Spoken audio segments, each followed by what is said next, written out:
दोस्तों, आज की कहानी है झुमके। ओ गायत्री बहू, तुम्हें शर्म नहीं आती? बच्चे की बधाई में तुमने यह दिया अपनी ननद को, वह जाकर अपने सास और ससुराल वालों को क्या दिखाएगी? पूरे 9 महीने संभाल के जा रही है। तुम हो कि उसे चांदी के झुमके पकड़ा दिए, भर भर के इतने गहने रखे हो, या नहीं कि कोई सोने का झुमका उठाकर दे दे? चांदी देते हुए तुम्हें शर्म नहीं आई? माँ जी बिल्कुल भी नहीं आई। और कैसी शर्म, और क्या संभाला है दीदी ने? मुझे 9 महीने से आई है तो खुद आराम किया है, खाई पी है, सोई है। मेरे लिए क्या किया है?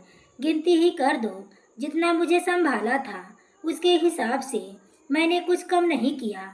ज़्यादा मैं कुछ नहीं दे सकती। अगर आपको देना है ना, तो आप अपने पास से दे दो। मेरे पास नहीं है कुछ भी देने को। पार्वती जी देखती रह गई। उन्हें विश्वास नहीं हो रहा था कि अचानक गायत्री को क्या हो गया है, या तो ऐसी नहीं थी। तभी हाथों में चांदी का झुमका और आंखों में आंसू लिए बीनू ने कहा, क्या है माँ?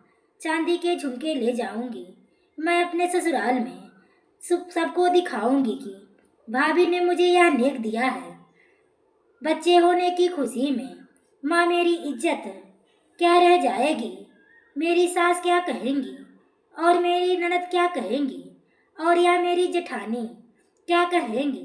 भरा पूरा परिवार है, मेरी भी तो इज्जत है। कुछ करो माँ, पूरी जिंदगी ताने सुनने पड़ेंगे। जेठानी जब अपने मायके जाती हैं तो कितना भर भर के ले आती हैं। उनकी भाभी ने नेक में उन्हें कान के सोने के झुमके दी थी, साड़ियाँ, पैसा अलग से।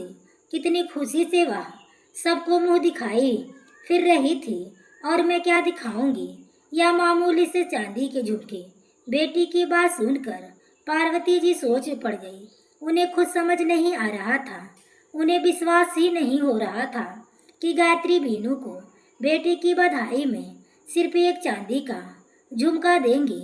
असल में जब गायत्री प्रेग्नेंट हुई, उसके 1 महीने बाद भी पार्वती जी अपनी बेटी बीनू को मायके बुला लिया। उन्होंने बीनू के ससुराल में यह कहकर बुलाया कि बहू को डॉक्टर ने बेड रेस्ट बताया है। अब ऐसे में ननद ही तो संभालने आएगी। बीनू के ससुराल में बड़ी फैमिली थी, पति से अनबन रहती थी, इसलिए पार्वती सबक सिखाने के लिए बहाने से बुलाने। बात सुनकर बीनू की सास ने कहा, बहन अभी तक 1 ही महीना हुआ है, जब 8वां महीना लगेगा तो ले जाइएगा बीनू को। लेकिन पार्वती जी ने जानबूझकर झूठ बोला। गायत्री बिल्कुल बेड से नहीं उठ सकती है, मैं अकेले घर कैसे संभाल पाऊंगी? अब अगर ऐसे हालत में ननद भाभी के काम नहीं आएगी तो भला कौन आएगा? आपका तो भरा पूरा परिवार है, इतने लोग हैं आपके परिवार में, और कोई असर नहीं पड़ेगा। लेकिन आप एक बार सोच कर देखिए, मेरी बहू कल तो कह भी तो सकती है ना कि ननद होते हुए भी ऐसी हालत में ननद के साथ नहीं दिया। बेचारी बीनू की सास यह सब सुनकर शांत हो गई और अगले ही दिन बीनू को उसके मायके भेज दिया। मायके आकर माँ बेटी की जोड़ी अच्छी बन गई थी, क्योंकि पार्वती जी ने बस बहाना करके बीनू को मायके बुलाया था। बीनू को ससुराल में काम करना पड़ता था, जबकि गायत्री को कोई भी दिक्कत नहीं थी। ना ही डॉक्टर ने उसे बेड रेस्ट बोला था, और ना ही उसकी तबीयत खराब थी।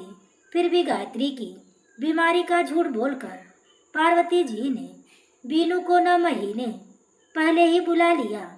बेचारी गायत्री की दिनचर्या में बीनू के आने के बाद कोई भी बदलाव नहीं आया था। वह जैसे पहले काम करती थी वैसे ही अभी कर रही थी, या यूं कहे कि बीनू के आने के बाद उसका काम और बढ़ गया था, क्योंकि पार्वती जी बीनू से कहकर बीनू के लिए नए नए पकवान बनवाती थी, यह कहते हुए कि अभी ननद की जितनी सेवा करनी है कर लो, इसके बाद ननद भी तो तुम्हारी सेवा करेगी। गायत्री को इस समय बहुत तकलीफ होती थी, जैसे आम लड़कियां को होती है, लेकिन उसका कुछ ज़्यादा ही हो गया था।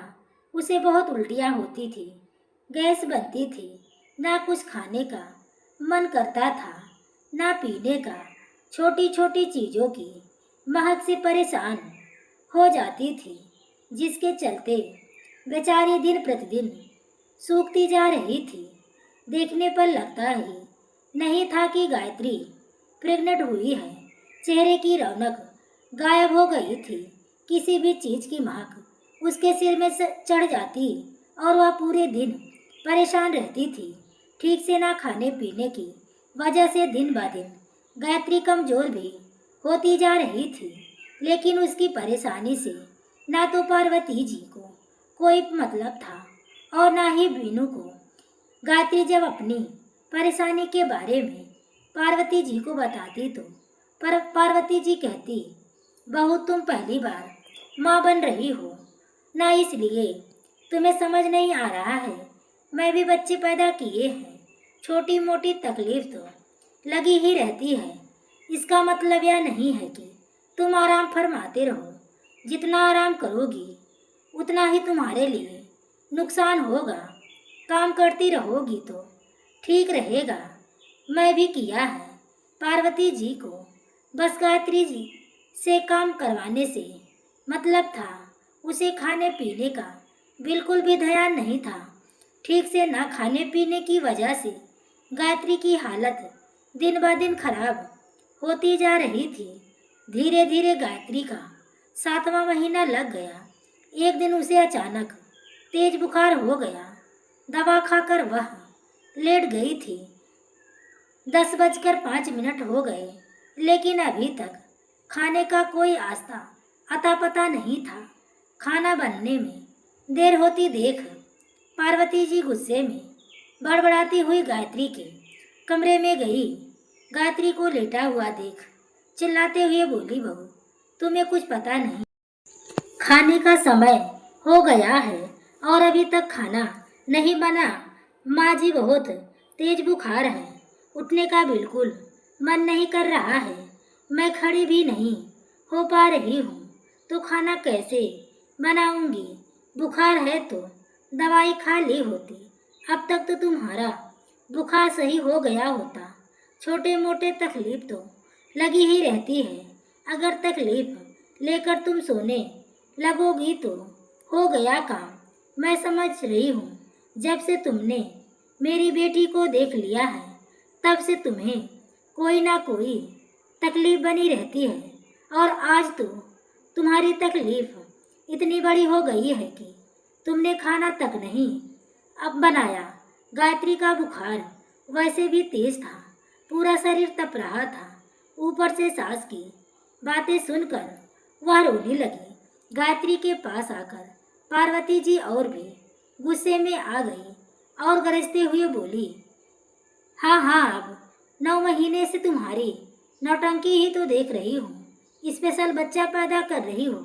बड़बड़ाते हुए पार्वती जी किचन में चली गई। उन्होंने दोपहर का खाना बनाया। दोनों माँ बेटी ने खाना खा लिया और जाकर अपने कमरे में सो गई। किसी ने गायत्री को एक बार भी खाने के लिए नहीं पूछा। ऊपर से खाना खाकर डकार लेते हुए अपने रूम में चली गई। कुछ देर बाद जब गायत्री का बुखार कम हुआ तो उसे तेज भूख लगी। किचन में ढूंढा, उसे खाने की कोई चीज ना मिली और वह रोने लगी, क्योंकि बचे हुए खाने को पशुओं को डाल दिया था। माँ बेटी ने रात की कुछ रोटियां बची हुई थी तो उसने उसी को लेकर गुड़ के साथ खाकर पानी पिया। पर मन ही मन उसे बहुत गुस्सा आ रहा था कि दोनों टाइम का भोजन मैं ही बनाती हूँ और सब लोग खाते हैं। तबीयत खराब होने पर किसी ने मुझे खाने को नहीं दिया। कैसी भी डमना है, सब कुछ बर्दाश्त किया। चाहे गायत्री खाना खाए या ना खाए, इससे उन्हें कोई फर्क नहीं पड़ने वाला था। गायत्री को एक गिलास पानी भी पीना होता तो खुद से लेकर ही पीती थी।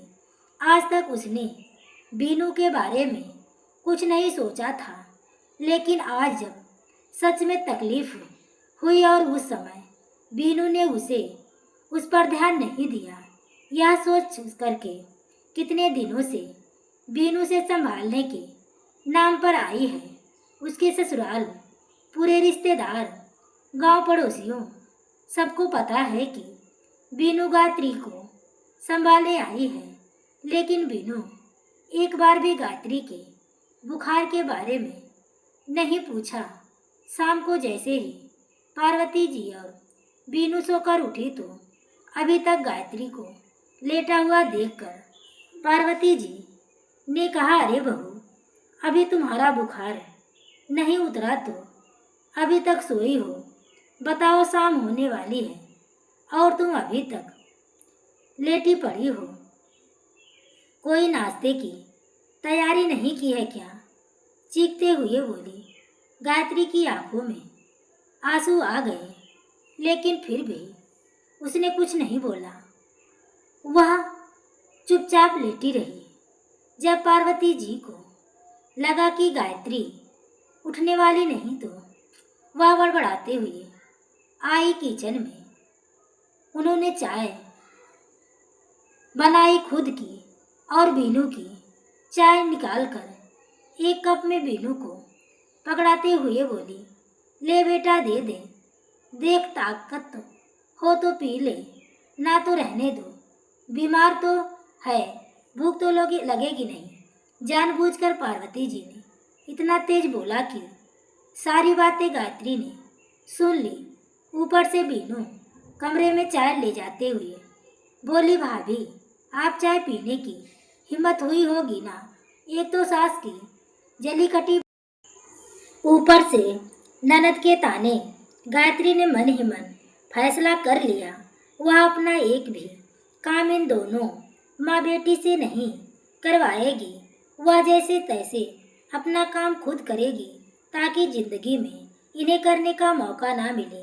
यही सोचकर अगले दिन से गायत्री ने खुद को संभालते हुए रोज उल्टियाँ की दवाइयाँ खाते खाते अपना सारा काम खत्म किया। जैसे तैसे 9 महीना पूरा हुआ और गायत्री ने एक प्यारे से बेटी को जन्म दिया। पोते के होने की खुशी में पार्वती जी ने खूब मिठाइयाँ बांटी, सोहर गवाया। करीब 20-25 दिन बाद जब बीनू अपने ससुराल वापस जाने लगी तो पार्वती जी गायत्री के पास आकर कहा, बहू, तुम्हारी ननद अपने ससुराल जा रही है, उसकी विदाई कर दो।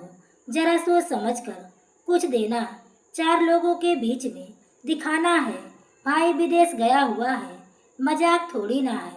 9 महीने तुम्हें संभाल के जा रही है, ऐसे में नेग कुछ तगड़ा बनता है, देख लो।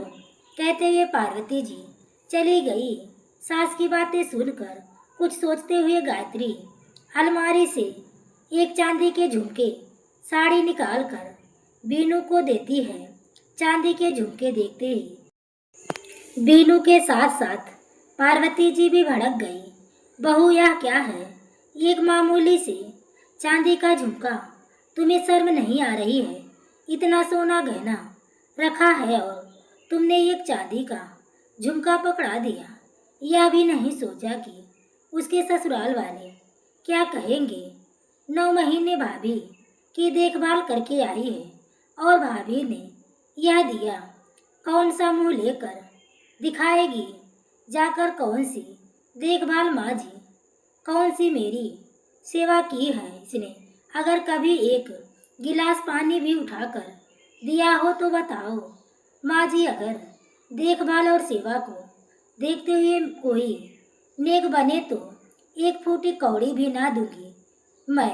बीनू को एक रस्म होती है इसलिए इतना दे दिया, या भी नहीं देती तो कुछ नहीं होता। इसका मतलब यह नहीं कि मेरी जुबान नहीं है। जितनी तकलीफ मुझे इन 9 महीना में हुआ उतनी तकलीफ मुझे इस घर में किसी और से नहीं हुई, और यह मैं जिंदगी में नहीं भूलने वाली।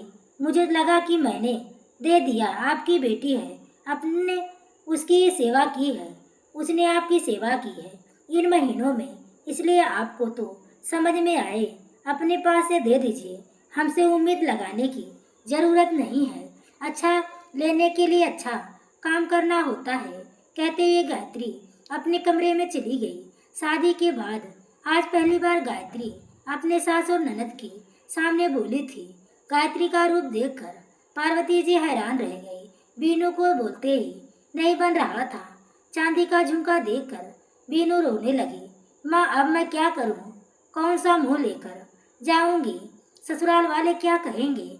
वहाँ के लोग, मेरी सास, ननद जेठानी। माँ, कुछ करो, नहीं तो मैं मुंह दिखाने लायक नहीं रह पाऊंगी।